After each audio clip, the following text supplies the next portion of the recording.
Alright, today we're going to be talking about antiderivatives. Now, an antiderivative is just that, an antiderivative. It's the opposite of the derivative. We're going to work backwards. So what you want to think about is if f prime of x equals 3x squared minus 10x plus 5, then f of x must have been what? So think about 3x squared. That derivative would have come from x cubed, right? Because then you bring the 3 down and subtract 1, so that's 3x squared. So f of x would have been x cubed. Now minus 10x, well, if that was an x, it must have come from an x squared. And so think about it. If we brought the 2 down, 2 times what gives us 10? That is 5. So minus 5x squared. And then plus 5, well, if it's just a 5, there must have been something there that would have been 5x, right? Because x to the first, 1 times 5, and then we get x to the 0. So plus 5x. Now let's test that out. If f of x equals x cubed minus 5x squared plus 5x, what is f prime of x? Well, bring the 3 down, so it'll be 3x squared minus 2 times 5 is 10x plus 5. And that matches what we started with. Okay? Another way to write this would be this sign right here. That's the integral sign with no bounds, because this is now known as the indefinite integral. Okay, that is the indefinite integral. Antiderivative, indefinite integral, same thing. Okay, now let's look at some functions here. First thing we're going to do is find f prime of x. So if f of x equals x squared plus 3, f prime equals 2x. F of x equals x squared minus 1. F prime equals 2x. F of x equals x squared plus 10. F prime equals 2x. And then f of x equals x squared minus 7, f prime equals 2x. Now find the antiderivative of each. Well, the antiderivative of 2x, f of x would be x squared. F of x would be x squared for each one of these. So what does that tell us? We didn't start with just x squared. We had a plus 3, minus 1, plus 10, and minus 7.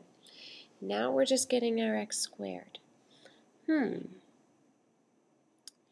What we have on each of these and what we need to add when we're finding the antiderivative is a constant of integration. So each one of these is going to have a plus c. That's the difference between a definite integral and an indefinite integral.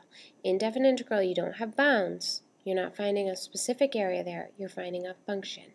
So the antiderivative function is x squared plus c. We need the constant of integration there because each one of these had a constant. Okay, so you're always going to have that constant of integration. Now, at the end of this lesson, we're going to be able to solve for that. See, we're going to find specific antiderivatives involving a certain point. We plug the point in and solve for c. But at this point, each time you do an antiderivative, you have a plus c. Okay, now here's our notation. dy dx equals f prime of x. dy equals f prime dx. Now, we've seen that. That's with our differential equations. There's our derivative. And then if we just multiply both sides by dx, we get dy equals f prime of x dx. So our integral of dy, and that's an antiderivative symbol, also called an integral symbol, okay? There's our integral. The integral of f prime of x df. F prime of x is our integrand. dx shows the variable of integration.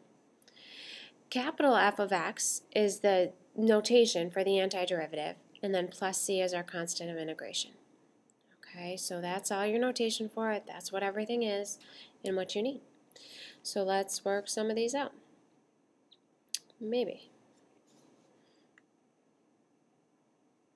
If we go to the next page, I have a bunch of practice for you that I'm going to work through. Okay, so if f prime of x equals c times x to the n, then f of x, or the integral of c x to the n dx, must have been.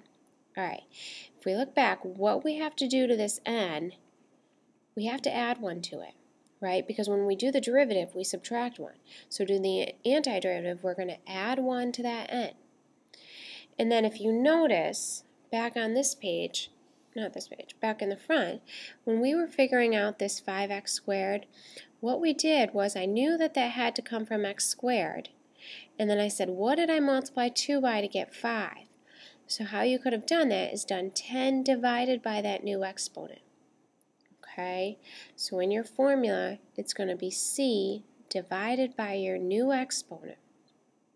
Okay, and then don't forget plus capital C, that's your constant of integration.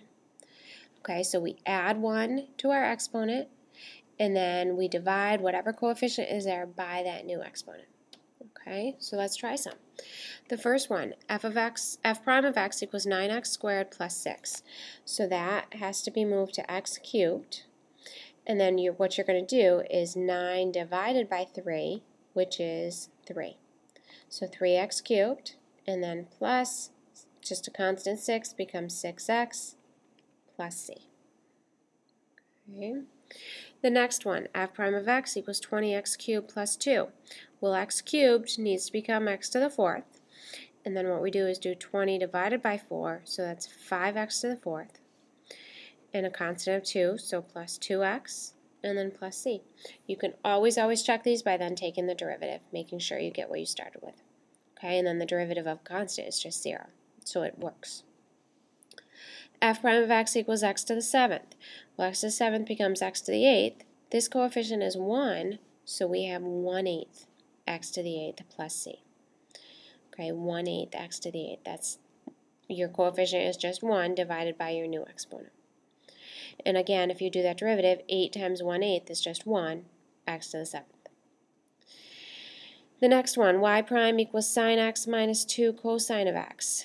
The integral of sine. So what has a derivative of sine? Well, cosine derivative is negative sine. So if we do negative cosine, that derivative is sine. And then minus 2 cosine of x. What has a derivative of cosine? That is sine. So it's going to be minus 2 sine of x. Okay? A little trick with sine and cosine. Goes sine x, the derivative is cosine x. Derivative of cosine is negative sine. Derivative of negative sine is negative cosine. Derivatives you go down, antiderivatives you go up. So we had the antiderivative of sine, means we go to the bottom, that's negative cosine. Antiderivative of negative cosine, move up 1, that's negative sine. Okay? 2 is just a constant in front, stays there. And don't forget your plus c. Alright, the integral of just dx, well that's like saying the integral of 1 dx. The integral of 1 is x plus c, because the derivative of x is just 1. Integral of secant x times tan x. Well, we don't know, we don't do antiderivatives of products, but this product comes from a specific function. What is the derivative of secant x? Secant x tan x. So the antiderivative of secant x tan x is secant of x plus c. Okay, let's do a few more. X to the negative 3. Now you have to remember when you do negative 3 plus 1, that now becomes negative 2. So it'll be x to the negative 2. And then this is a 1 in front, so we need 1 divided by negative 2 plus c. And you can rewrite that as negative 1 over 2x squared plus c. Okay, again, if you test that out, you will get x to the negative 3. This next one, piece by piece. Integral of sine, if you think back to our last slide, integral of sine is negative cosine. So we have negative cosine of x. Minus 3x to the 5th. Well, x to the 5th becomes x to the 6th. And then 3 divided by 6 will be 1/2. So minus 1/2 x to the 6th. Now, the 4th root of x cubed, that can be rewritten as x to the 3/4. So 6x to the 3/4. So when you do 3/4 plus 1, which is 4/4, that is 7/4. So it's going to be x to the 7/4.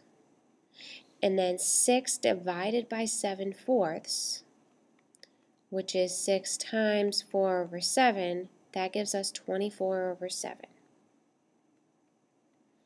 And that was a plus in front. And plus C. Alright, that was a little confusing, so let's just test that out. And we'll just move down here. If you have 24 sevenths, x to the 7/4 to do the derivative, you bring the 7/4 down. 7's cancel. 4 goes into 24 6 times, so it would be 6x, and then minus 1, minus 4 over 4 will be 6x to the 3/4. Okay? Which is what you started with. So there you go. This next one, back to the integral, 2x to the 9th. X to the 9th becomes x to the 10th, and then 2 divided by 10 will be 1/5. Minus x becomes x squared, so we have 3 over 2, doesn't reduce, so 3/2. Plus 1 is just plus our x, plus c. Okay. Integral of root x, well, rewrite that as the integral of x to the 1/2. So 1/2 plus 1, or plus 2 over 2, becomes x to the 3/2. And it's a 1 in front, so we have to divide by 3/2, which is the same thing as multiplying by 2/3.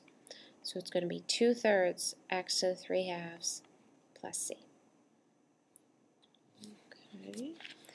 And then the integral of 0, what has a derivative of 0? A constant. So it's just c. Okay, because when you have y equals c, the derivative is 0. Alright, so our big idea, when you have the integral of f prime of x dx, that is equal to f of x plus c. Do not forget your plus c. Okay, a couple more problems. We are going to find specific antiderivatives, so find a particular solution. Now for this one, f prime of x equals 4 times 2x plus 3. Our initial condition is f of 1 equals 27. So what we're going to do, I'm going to multiply this out to make it easier. So f prime of x equals 8x plus 12. So let's find f of x. Well, x becomes x squared, and then 8 divided by 2 is 4. 12 becomes 12x, and then we have plus c. And then what this tells us, f of 1 equals 27, so f of 1, 4 times 1 squared, plus 12 times 1 plus c equals 27. That's 4 plus 12 plus c. 16 plus c is 27. Minus 27, c equals 11. So our particular solution is 4x squared plus 12x plus 11. Okay. Next one, 1 over x squared. That's f prime, so I'm going to rewrite that as x to the negative 2. So now when I do f of x, negative 2 plus 1 is negative 1, and then 1 divided by 1 is just a negative 1, plus c. So f of 1 is negative 1 to the negative 1, plus c should equal 0. Well, 1 to the negative 1 is 1 over 1, so that's just 1. So we have negative 1 plus c equals 0, c equals 1. So f of x equals negative, I'm just going to write that as 1 over x plus 1. Okay. And finally, y prime equals negative sine of x plus cosine of x. So y, if you remember your order, sine x, cosine x, negative sine x, negative cosine x. Integral, we go up. So the integral of negative sine is cosine. Integral of cosine is sine. Plus c. So we know the point 0, 1 is on the curve. So x, y, we know that 1 equals cosine of 0 plus sine of 0 plus c. Cosine of 0 is 1, sine of 0 is 0, plus c, therefore c has to equal 0. So my y is cosine of x plus sine of x plus 0, which we don't need. So that's it. Alright, so there are antiderivatives. Hopefully you got it. I did enough examples you understand, and you'll be able to try some of the problems. Thanks.